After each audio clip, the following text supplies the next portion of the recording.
வணக்கம் நண்பர்களே. பொன்னியின் செல்வன் நாவலுடைய 5வது பாகத்துல 9வது அத்தியாயம். பெரிய பழுவேட்டரையர் கொள்ளிடம் நதியில் படகில் போய்க் கொண்டிருக்கிறார் அப்படின்னு பார்த்தோம். அவர் உள்ளம் முழுக்க நந்தினியின் மேல் சந்தேகம் அப்படிங்கிற புயல் வீசி கொண்டிருந்தது. அதே புயல் வெளியில் கொள்ளிடக்கரையிலும் வீசிக்கொண்டிருந்தது. எப்படியாவது இந்த உண்மையை 2 தினங்களில் தெரிந்து கொள்ள வேண்டும்ங்கிற முடிவுக்கு பெரிய பழுவேட்டரையர் வருகிறார். அதே சமயத்துல புயலினால் தாக்கப்பட்டு படகும் கவிழ்கிறது. கூட இருந்தவங்க எல்லாருமே புயலை பார்த்து கொண்டே இருந்தார்கள். எப்படி தப்பிக்க வேண்டும் என்று யோசித்துக் கொண்டே இருந்தார்கள். அதனால சட்டுன்னு எல்லாரும் தப்பிச்சிட்டாங்க. ஆனா பெரிய பழுவேட்டரையர் குழப்பமான சூழ்நிலையிலும் வேறு சிந்தனைகளிலும் இருந்ததால் அவர் வெள்ளத்தில் அகப்பட்டு கொண்டார். அந்த வெள்ளத்திலிருந்து அவர் எப்படி தப்பி பிழைக்கிறாருங்கிறத இந்த அத்தியாயத்துல படிச்சு தெரிஞ்சுக்கலாம். 9ஆம் அத்தியாயம், கரை உடைந்தது. பெரிய பழுவேட்டரையரின் மனதில் குடிகொண்டிருந்த வேதனையை படகிலே இருந்த மற்றவர்கள் உணரக்கூடவில்லை. புயல் காற்றில் படகு அகப்பட்டு கொண்டதன் காரணமாகவே அவர் அவ்வளவு சங்கடப்படுவதாக நினைத்தார்கள். பெரிய பழுவேட்டரையர் மனோதைரியத்தில் நிகரற்றவர் என பெயர் வாங்கியிருந்தார். அவரே இவ்வளவு கலங்கி போனதை பார்த்து மற்றவர்களின் மனதிலும் பீதி குடிகொண்டது. எந்த நேரம் படகு கவிழுமோ என்று எண்ணி அனைவரும் தப்பி பிழைப்பதற்கு வேண்டிய உபாயங்களை பற்றி யோசித்துக் கொண்டிருந்தார்கள். கடைசியாக வெகுநேரம் படகு தவித்து தத்தளித்த பிறகு கரையேற வேண்டிய துறைக்கு அரைக்காத தூரம் கிழக்கே சென்று கரையை அணுகியது. இனி கவலையில்லை என்று எல்லாரும் பெருமூச்சு விட்டார்கள். அச்சமயத்தில் நதிக்கரையில் புயற்காற்றினால் பேயாட்டம் ஆடிக்கொண்டிருந்த மரங்களில் ஒன்று தடார் என்று முறிந்து விழுந்தது. முறிந்த மரத்தை காற்று தூக்கி கொண்டு வந்து படகின் அருகில் தண்ணீரில் போட்டது. படகை திருப்பி அப்பால் செலுத்துவதற்கு ஓடக்காரர்கள் பெருமுயற்சி செய்தார்கள். பலிக்கவில்லை. மரம் அதிவேகமாக வந்து படகிலே மோதியது. படகு தடால் என்று கவிழ்ந்தது. மறுகணம் படகில் இருந்தவர்கள் அனைவரும் தண்ணீரில் விழுந்து மிதந்தார்கள். மற்றவர்கள் எல்லாரும் படகு கவிழ்ந்தால் தப்பிப்பிழைப்பது பற்றியே எண்ணிக்கொண்டிருந்தார்கள். ஆதலால் அவ்வாறு உண்மையில் நிகழ்ந்து விட்டதும் அந்த அபாயத்திலிருந்து சமாளிப்பதற்கு ஓரளவு ஆயத்தமாயிருந்தார்கள். கரையை நெருங்கி படகு வந்து விட்டிருந்தபடியால் சிலர் நீந்திச் சென்று கரையை அடைந்தார்கள். சிலர் மரங்களின் மீது தொத்திக் கொண்டு நின்றார்கள். சிலர் கையில் அகப்பட்டதை பிடித்துக் கொண்டு தண்ணீரில் மிதந்து கொண்டிருந்தார்கள்.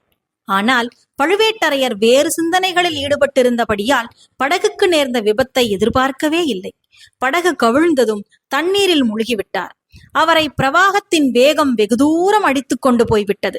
சில முறை தண்ணீர் குடித்து மூக்கிலும் காதிலும் தண்ணீர் ஏறி திணறி தடுமாறி கடைசியில் ஒருவாறு சமாளித்துக் கொண்டு அவர் பிரவாகத்துக்கு மேலே வந்தபோது படகையும் காணவில்லை, படகில் இருந்தவர்கள் யாரையும் காணவில்லை.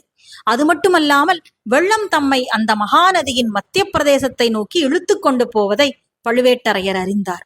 உடனே அந்த கிழவரின் நெஞ்சில் பழைய தீரத்துவம் துளிர்த்து எழுந்தது.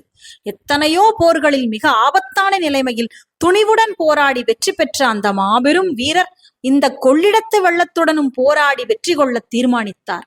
சுற்றுமுற்றும் பார்த்தார். சமீபத்தில் மிதந்து வந்த ஒரு மரக்கட்டையை எட்டி பிடித்து கொண்டார்.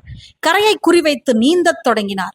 வெள்ளத்தின் வேகத்துடனும் புயலின் வேகத்துடனும் ஏககாலத்தில் போராடிக்கொண்டே நீந்தினார். கை சளைத்த போது சிறிது நேரம் வெறுமனே மிதந்தார். பல முறை நதிக்கரையை ஏற முயன்ற போது மழையினால் சேராகியிருந்த கரை அவரை மறுபடியும் நதியில் தள்ளிவிட்டது. உடனே விட்டுவிட்ட கட்டையை தாவி பிடித்து கொண்டார். இவ்விதம் இருட்டி ஒரு ஜாமத்துக்கு மேலாகும் வரையில் போராடிய பிறகு நதிப்படுக்கையில் நாணற்காடு மண்டி வளர்ந்திருந்த ஓரிடத்தில் அவருடைய கால்கள் தரையை தொட்டன. பின்னர் வளைந்து கொடுத்த நாணல் புதர்களின் உதவியை கொண்டு அக்கிழவர் தட்டுத்தடுமாறி நடந்து கடைசியாக கரையேறினார். அவரை சுற்றிலும் கனாந்தகாரம் சூழ்ந்திருந்தது. பக்கத்தில் ஊர் எதுவும் இருப்பதாக தெரியவில்லை. திருமலையாற்றுக்கு எதிரில் கரையேற வேண்டிய ஓடத்துறைக்கு சுமார் 1.5 காத தூரம் கிழக்கே வந்திருக்க வேண்டும் என்று தோன்றியது. ஆம், குடந்தை நகரத்துக்கு அருகிலேதான் தாம் கரையேறி இருக்க வேண்டும். இன்றிரவு எப்படியாவது குடந்தை நகருக்கு போய்விட முடியுமா? புயல் அப்போதுதான் பூரண உக்கிரத்தை அந்த பிரதேசத்தில் அடைந்திருந்தது. 100,000 பேய்கள் சேர்ந்து சத்தமிடுவது போன்ற பேரோசை காதை செவிடுபடச் செய்தது. மரங்கள் சடசடவென்று முறிந்து விழுந்தன. வானத்தில் அண்ட கடாகங்கள் வெடித்து விடுவது போன்ற இடி முழக்கங்கள் அடிக்கடி கேட்டன. பெருமழை சோவென்று கொட்டியது. எங்கேயாவது பாழடைந்த மண்டபம் அல்லது பழைய கோயில் இல்லாமலா போகும்? அதில் தங்கி இரவை கழிக்க வேண்டியதுதான். பொழுது விடிந்த பிறகுதான் மேலே நடையை தொடங்க வேண்டும் என்று முடிவு கட்டிக்கொண்டு தள்ளாடி நடுங்கிய கால்களை ஊன்றி வைத்த வண்ணம் நதிக்கரையோடு நடந்து சென்றார். நதியின் கரையின் விளிம்பை தொட்டுக்கொண்டு வெள்ளம் போய்க் கொண்டிருந்தது. மழை பெய்தபடியால் கரை மேலேயும் ஓரளவு தண்ணியாயிருந்தது. இருட்டை பற்றியோ சொல்ல வேண்டியதா இல்லை. ஆகவே அந்த வீரக்கிழவர் நடந்து சென்றபோது தம் எதிரில் நதிக்கரையின் குறுக்கே கொஞ்சம் தண்ணீர் அதிகமாக ஓடியதை பற்றி அதிக கவனம் செலுத்தவில்லை. திடீரென்று முழங்கால் அளவு ஜலம் வந்து விட்டதும் சற்று தயங்கி யோசித்தார். தொடையளவு ஜலம் வந்ததும் திடுக்கிட்டார். அதற்கு மேலே யோசிப்பதற்கு அவகாசமே இருக்கவில்லை. மறுகணம் அவர் தலைகுப்புற தண்ணீரில் விழுந்தார். கொள்ளிடத்தின் கரை உடைத்து கொண்டு அந்த இடத்தில் தெற்கு நோக்கி பாய்ந்து கொண்டிருந்த வெள்ளம் அவரை உருட்டி புரட்டி அடித்து கொண்டு போயிற்று.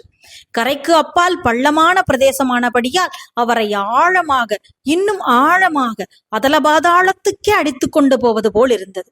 படகு கவிழ்ந்து நதியில் போய்க் கொண்டிருந்த வெள்ளத்தில் மூழ்கிய போது அவர் சற்று எளிதாகவே சமாளித்துக் கொண்டார். இப்போது அவ்விதம் முடியவில்லை. உருண்டு புரண்டு கீழே கீழே போய்கொண்டே இருந்தார். கண் தெரியவில்லை, காது கேட்கவில்லை, நிமிர்ந்து நின்று மேலே வரவும் முடியவில்லை. மூச்சு திணறியது. யாரோ ஒரு பயங்கர ராட்சசன் அவரை தண்ணீரில் அமுக்கி அமுக்கி தலைக்குப்புற புரட்டி புரட்டி அதே சமயத்தில் பாதாளத்தை நோக்கி இழுத்து கொண்டு போனான். ஆஹா, அந்த ராட்சசன் வேறு யாரும் இல்லை, கொள்ளிடத்தின் கரையை உடைத்து கொண்டு உடைப்பின் வழியாக அதிவேகமாக பாய்ந்த வெள்ளமாகிய ராட்சசன்தான். அவனுடைய கோரமான பிடியிலிருந்து, பயங்கரமான உருட்டலிலிருந்து தப்பி பிழைக்க முடியுமா? கால் தரையில் பாவவில்லையே, கைக்கு பிடி எதுவும் அகப்படவில்லை.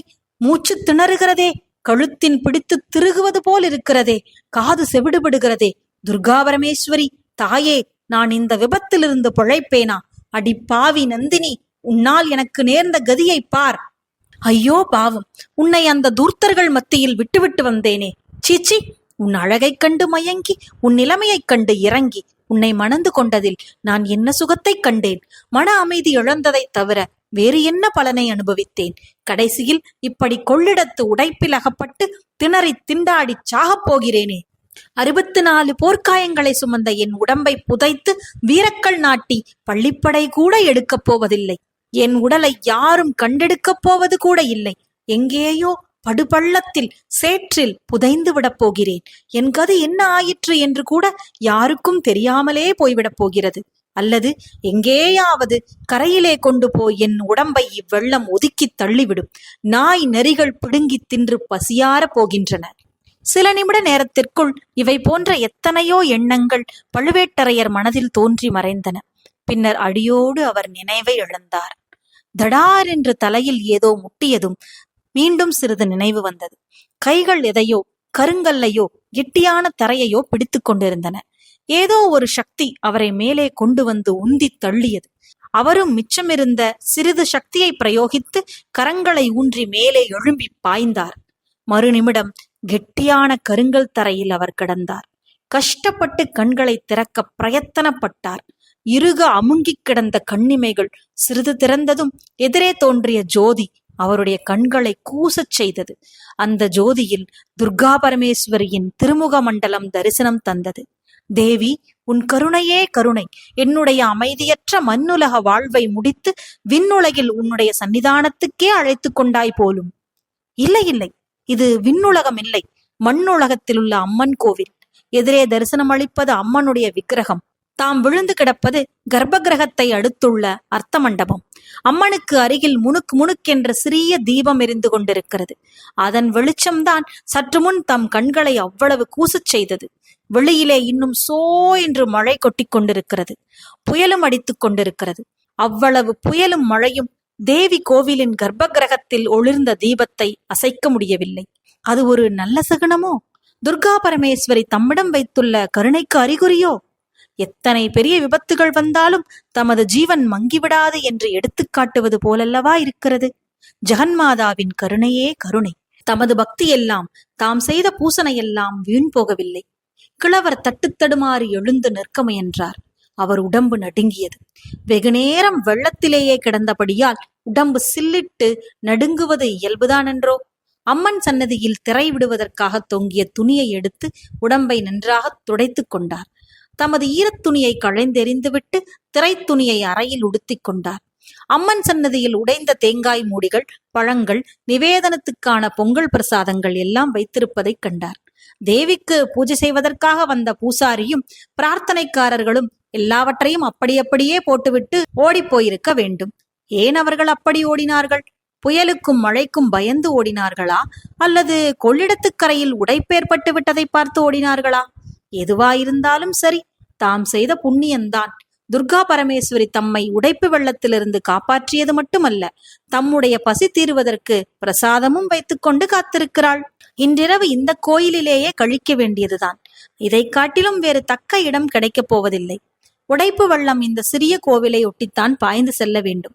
அதனால் கோவிலுக்கே ஆபத்து வரலாம். கோவிலை சுற்றிலும் வெள்ளம் குளிபறித்துக் கொண்டிருக்கும். அஸ்திவாரத்தையே தகர்த்தாலும் தகர்த்துவிடும். ஆயினும் இன்று இரவுக்குள்ளே அப்படி ஒன்றும் நேர்ந்து விடாது. அவ்விதம் நேர்வதாயிருந்தாலும் சரிதான். இன்றிரவு இந்த கோவிலை விட்டு போவதற்கு இல்லை. உடம்பில் தெம்பில்லை, உள்ளத்திலும் சக்தி இல்லை. பயபக்தியுடன் பழுவேட்டரையர் தேவியின் சன்னிதானத்தை நெருங்கினார். அங்கிருந்த பிரசாதங்களை எடுத்து வேண்டிய அளவு அருந்தினார். மிச்சத்தை பத்திரமாக வைத்து மூடினார். தேவியின் முன்னிலையில் நமஸ்காரம் செய்யும் பாவனையில் படுத்தார். கண்களை சுற்றி கொண்டு வந்தது. சிறிது நேரத்துக்குள் பழுவேட்டரையர் பெருந்துயிலில் ஆழ்ந்து விட்டார். இதோடு 9வது அத்தியாயம் முடிந்தது. துர்கா பரமேஸ்வரியின் அருளினால் அவளுடைய கோவிலை பெரிய பழுவேட்டரையர் சென்றடைந்து விட்டார். உண்மையாலுமே அந்த தேவியின் அருளினால் அவருடைய கண்கள் திறக்கப் போகிறது. அடுத்த அத்தியாயத்துல என்ன நடக்க போகுது, பெரிய பழுவேட்டரையர் எப்படி தப்பிக்க போகிறார், இதை அடுத்த அத்தியாயத்துல படிச்சு தெரிஞ்சுக்கலாம். நன்றி.